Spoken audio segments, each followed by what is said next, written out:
என் தங்க பிள்ளையே, இன்று உன் அம்மா வரம் தரும் வாராகி காலையிலிருந்தே உன்னோடு தனிமையில் பேசுவதற்காக காத்து கொண்டிருக்கின்றேன். என் அன்பு குழந்தையே, அவசரப்பட்டு என்னை தள்ளிவிடாதே. உன் அம்மா வாராகி உன்னிடத்தில் என்ன சொல்ல வருகிறேன் என்பதை சற்று பொறுமையுடன் கேள். அலட்சியமாக இருக்க வேண்டாம்.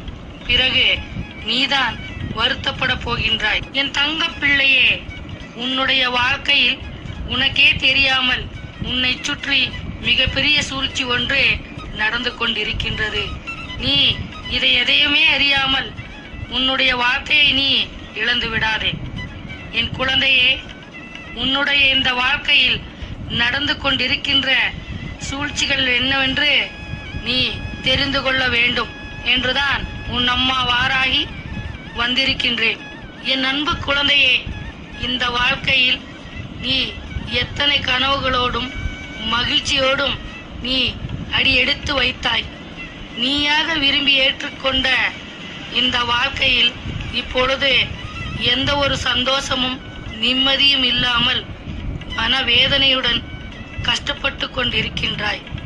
என் பிள்ளையே, உன்னுடைய பல நாள் கண்ட கனவுகள் எல்லாம் அழிந்து போய்விட்டது. யாருடைய கண் திருஷ்டி உன் மீது வீழ்ந்ததோ தெரியவில்லை. இந்த வாழ்க்கையே வேண்டாம் என்று நினைக்கும் அளவிற்கு கஷ்டங்களையும் துயரங்களையும் அனுபவித்துக் கொண்டிருக்கின்றாய். என் குழந்தையே, உன் அம்மா வாராகி என் குழந்தையின் வாழ்க்கையை காப்பாற்றுவதற்காகத்தான் நான் இன்று இங்கு வந்திருக்கின்றேன். என் தங்க பிள்ளையே, உன்னுடைய இந்த வாழ்க்கை இப்படி அமைந்து விட்டது. இதை நீ ஏற்றுக்கொள்ளவும் முடியாமல் இதிலிருந்து விலகவும் முடியாமல் மன உளைச்சலிற்கு ஆளாகிவிட்டாய். ஏனென்றால் நீயாகவே விருப்பப்பட்டு இதுதான் நம் வாழ்க்கை என்று ஏற்றுக்கொண்ட பிறகு அதிலிருந்து அவ்வளவு எளிதாக நம்மால் வெளியேற முடியவே முடியாது. என் தங்க பிள்ளையே, நம் வாழ்க்கையில் இப்படி ஆகிவிட்டதே என்று செய்வதறியாமல் மனக்குழப்பத்தில் இருக்கின்றாய். அடுத்து நம் வாழ்க்கையில் என்ன மாதிரியான முடிவுகளை நாம் எடுக்க வேண்டும் என்று ஆழ்ந்த சிந்தனையில் நீ இருக்கின்றாய்.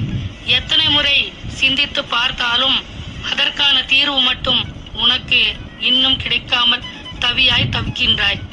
என் குழந்தையே, நீ இதையெல்லாம் கண்டு பயந்து விடாதே. வாழ்க்கை என்றால் சில பிரச்சனைகள் வரத்தான் செய்யும். அதற்காக அதை விட்டு விலக முடியாது. எந்த ஒரு விஷயமாக இருந்தாலும் பொறுமையுடன் சிந்தித்து செயல்பட வேண்டும். அவசரப்பட்டு எடுக்கும் முடிவுகளால் பல பிரச்சனைகள் நம் வாழ்க்கையில் வந்துவிடும். நீ கவனமாக இரு. உன் அம்மா வாராகி இருக்கும் போது நீ எதற்காக காட்டி கொடுக்க கூடாது. அதையெல்லாம் உன் எதிரிகள் தெரிந்து கொண்டால் உன்னை இலக்கணமாக பார்த்து விடுவார்கள். என் தங்க பிள்ளையே, உன் பலத்தையும் பலவீனத்தையும் எப்பொழுதும் யாரிடமும் சொல்லிவிடக் கூடாது. இனி உன்னை யார் கஷ்டப்படுத்த நினைத்தாலும் நீ அதை எதிர்த்து உனக்கு கிடைத்தே தீரும்.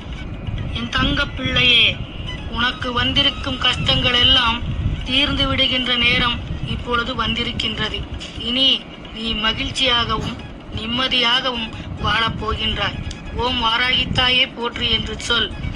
எல்லா நன்மைகளும் வந்து சேரும். நல்லதே நடக்கும்.